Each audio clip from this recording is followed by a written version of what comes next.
choose the light. In the name of the Father, and of the Son, and of the Holy Spirit. Amen. I came to the world as light, so that everyone who believes in me may not remain in darkness. Meron pong isang journalist. He's a veteran journalist in Netherlands.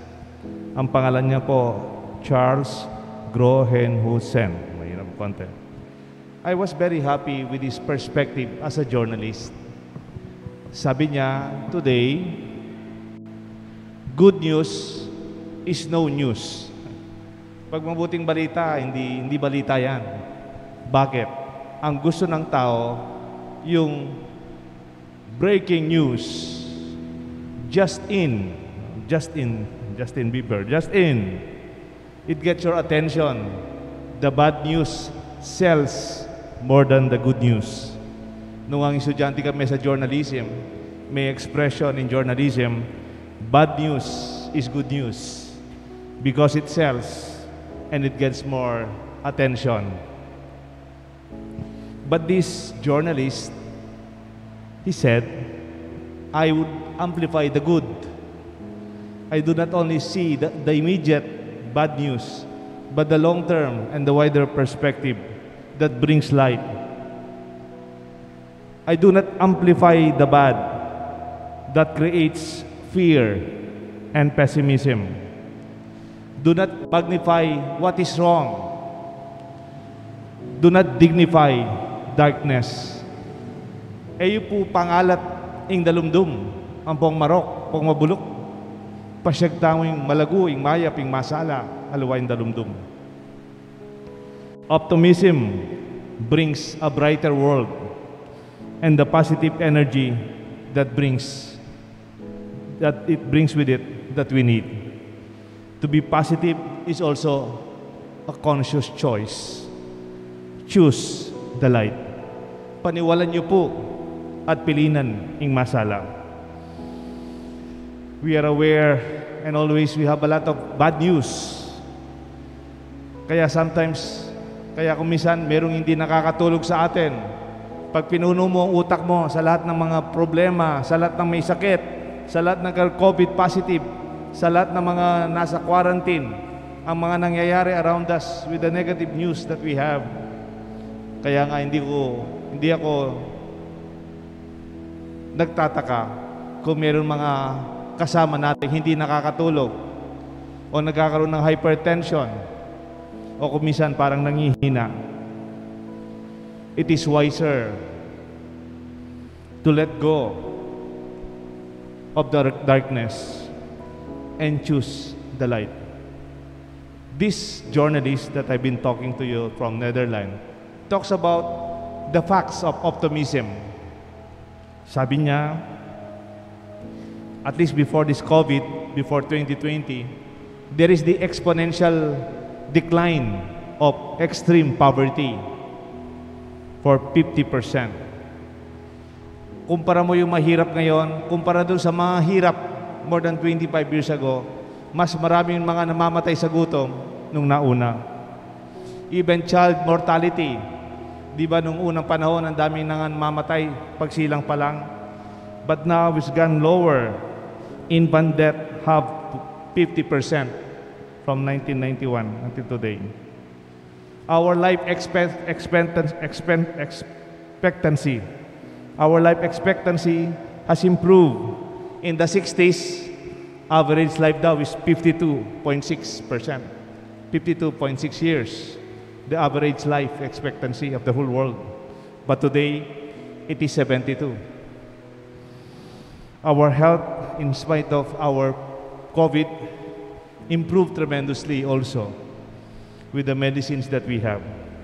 Of course, these past months, because of the COVID, I'm not saying we have to be blind of the bad news, but we have to open our eyes. The vaccines are already here with us. Meron na akong kilalang na-vaccinate.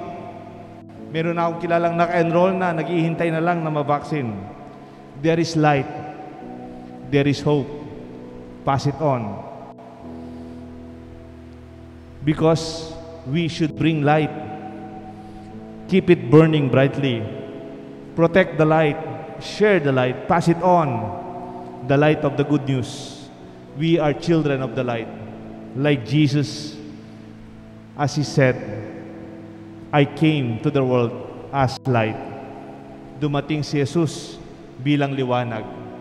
Knowing that the real Christ that we prepare and celebrate is not only the Jesus before His resurrection, but our Easter light is the light of the resurrected Christ. Ang panahon ng ating pinagdiriwang ngayon ay panahon ng liwanag. Even in the first act of God, in Genesis 1, chapter 3, Genesis 1, verse 3, in the very first day of creation, God said, "Let there be light." And there was light. The very beginning of God's presence is recognized in light. Pag maliwanag ang ating buhay, in spite of the difficulties around us, we will always express our faith. Tandaan niyo po, darkness is only the absence of light. Kaya madilim dahil walang liwanag. Pero pag nakasindi ang mga ilaw, may taong maliwanag ang itsura, may taong masaya, may taong may pag-asa, may taong may pananampalataya, natatalo ang dilim ng kalagayan. A smile brings light to a gloomy face. An act of kindness lightens the burden of the other. A kind word lights a dark day. Easter season is a season of light. Resurrection of Christ is defined by light. We were baptized with a candle, and that Paschal candle is a Paschal light of our days that we need. A sign of God's presence in our midst. A light, and we are children of the light. We are bearers of the light, of hope and faith. Going through these dark days of the pandemic, there are a lot of people sometimes parang nangihina, nawawala ng pag-asa, parang nabubuhay sa madilim with all the dark news and bad news that we have around. Kaya kumisan, we have to choose. Alam na natin yung mga nangyayari. Just be careful. Protect yourself. Do not overload yourself with the news that are very dark. Fear defines darkness, and darkness amplifies the absence of light. We need hope at this time. We need people who bring us. It's just a matter of time. Let us buy some time. Konting-konti na lang. We will already be free from this pandemic. It has to be a little bit worse before it gets better. And we are going through these times. Nababawas na naman ang mga kaso. And hopefully we will go back to that days that mas konti na lang ang mga nagkakasakit. Minsan, meron akong napanood na movie. Yung movie, nag-crash yung kanilang plane sa gitna ng disyerto. And because of that, maraming nasugatan sa kanila. Yung mga survivors, konti na lang. Nagugutom sila. Nasa disyerto sila. Uhaw na uhaw sila. They are very thirsty. And they are very tired and exhausted. And they receive news. Meron na silang rescue boat naghihintay sa kanila by the beach sa may dagat. Wala naman silang nakikitang dagat.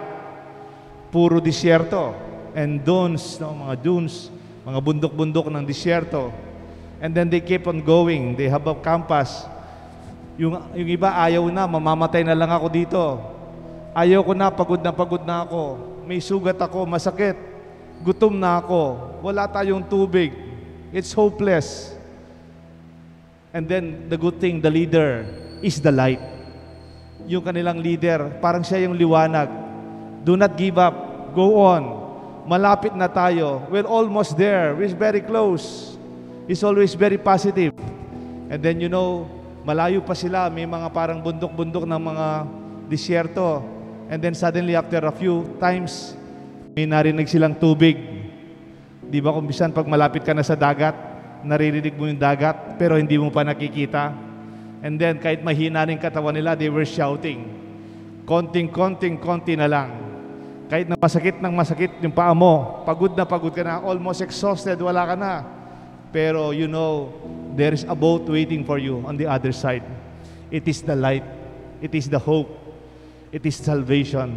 Ang kanilang inihintay, malapit na. Sana ito po ang ating maging mabuting balita.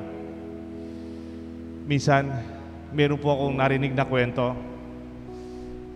Yung kwento ng mga matchsticks inside the matchbox. Alam niyo po yung posporo, tapos sa loob mayroong mga posporo sticks. Inside the matchbox, madilim na madilim. Kaya yung mga matchsticks are very excited. Every time nabubuksan yung yung posporo, nakakakita sila ng liwanag.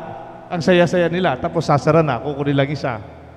Talagang inihintay nila yung liwanag. Every day, naghihintay sila, bubukas yung kahon, tapos makakakita sila ng liwanag. Ang saya-saya nila. Inihintay nila, hinahanap nila yung liwanag. They were looking and waiting for the light to come. Every time the box is open, nakakakita sila ng liwanag. Yay! Tapos mawawala naman. And then suddenly, mayroong isa sa kanila, nung binuksan, nahulog siya. Nahulog siya. Nakita niyang liwanag. It's not only temporary. It's not only for a moment. It's permanent. Madilim lang pala sa loob ng kahon, nung matchbox. At nabigla siya nung nakita niya yung kasama niya. Kinaskas siya. He was rubbed on the side of the matchbox. And then lumiwanag ang kasama niya. And then he was so happy to realize that they have light inside them. Yung palang inahanap nilang liwanag sa labas, yung inintay nilang liwanag galing sa labas ng kahon, sila rin pala, meron silang liwanag. The light they were looking for, the light they long for, was already within them, within us. As he was brought back to the matchbox, he spread the good news.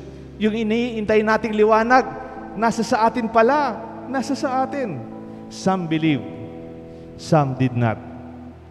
Of course, it takes pain for us and suffering and uncomfortable, difficult times to be scratched for you to find that you really have the light. It is a process we have to accept to bring the light from within us. This is the truth. Like Jesus, who from His death to resurrection, He would like to tell us and His disciples, you have the light. You can become the light. Become the bearer of the good news. Choose the light. Pass it on. Ipasa nyo to, ang mabuting balita, hindi yung masamang balita ng madilim, ang mabuting balita ng liwanag. Di ba meron po tayong alam na song? Sabi niya, pass it on. It only takes a spark to get the fire going, and soon all those around can warm at in its glowing. That's how it is with God's love. Once you've experienced it, you spread His love to everyone. You want to pass it on. Choose the light and pass it on. In the name of the Father, and the Son, and the Holy Spirit. Amen.